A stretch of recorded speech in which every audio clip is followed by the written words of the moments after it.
corde tout en me balançant d'avant en arrière, retroussant ma lèvre supérieure comme si quelque chose sentait mauvais, le tout pour donner l'impression que mon corps tout entier est submergé par des vagues d'émotions musicales, même si je ne produis aucun son.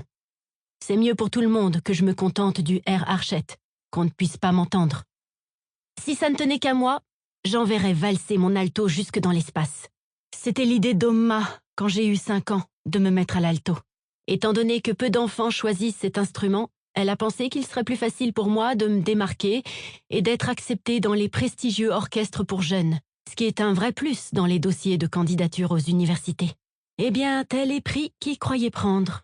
10 ans plus tard, je suis tout au fond de la section alto avec mon partenaire de pupitre tout aussi nul, Chris De Benedetti. Et soyons honnêtes, les altos sont les choristes des orchestres.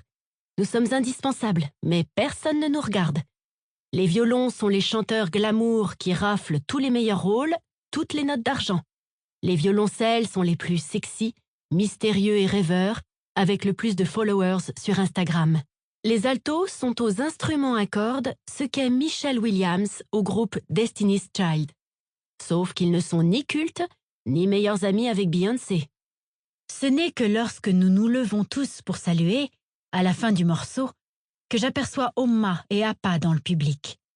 Appa applaudit frénétiquement, en pleine standing ovation, pendant qu'Omma me mitraille au flash dans mon horrible uniforme. Un chemisier blanc à froufrou et une jupe longue verte. Je souris lamentablement, aveuglée, jusqu'à ce que nous puissions tous nous rasseoir pour écouter les numéros de la chorale, ce pourquoi le public est venu. Contrairement à tous les stéréotypes de films de lycée, la chorale est en fait peuplée des élèves les plus cools de Fort Lee Magnet. Elle est considérée comme la plus facile des options artistiques obligatoires et regorge donc de filles populaires et de sportifs, y compris mon frère aîné, Tommy. La chorale compte tellement de membres que pour l'événement, ils se sont divisés en plusieurs groupes. Pour le numéro d'ouverture, Tommy et 20 de ses potes se pavanent sur la scène en débardeur fluo, bandeau anti-transpiration et chaussettes montantes. Les élèves du public, surtout les filles, pètent un câble. Les mecs se lancent dans une reprise pleine d'ironie du classique What Makes You Beautiful du boys band One Direction. Les gars ne sont pas de bons chanteurs. Ils tournent ça en dérision, braillant à tue-tête en déroulant tous les mouvements de base du boys band.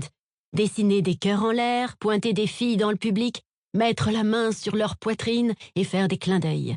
Mais ils se fichent tellement du ridicule que je suis obligée d'admettre que leur performance est franchement plutôt cool. Tommy et ses amis de l'équipe de baseball tiennent le devant de la scène, Tommy au centre. Je vois ma meilleure amie, Imani, assise au premier rang, se pâmer littéralement. Elle a toujours dit que mon frère était son premier objet de désir, ce qui est tellement dégueu et gênant que je n'ai même pas de mots. Il y a quelque chose, je ne sais pas quoi, à voir Tommy et tous ces gars là-haut, qui me fait soudain serrer les poings. Une brusque envie de fracasser mon alto sur le sol me traverse l'esprit. C'est tellement injuste. C'est moi qui suis capable de chanter. Du moins, je le crois, car je ne chante que seule dans ma chambre. Alors pourquoi Tommy a-t-il le droit de se trémousser dans une tenue débile, encouragée par toute l'école, alors que je suis cachée à l'arrière de l'orchestre? Peu importe le nombre de fois où j'ai supplié Omma de me laisser arrêter l'alto pour me concentrer sur le chant, elle refuse obstinément. La dernière fois que j'ai abordé le sujet, elle a crié « Betchera », ce qui signifie littéralement « Ouvre-moi le ventre et laisse-moi me vider de mon sang ». Super dramatique, mais en gros, c'est l'équivalent coréen de « plutôt crever ».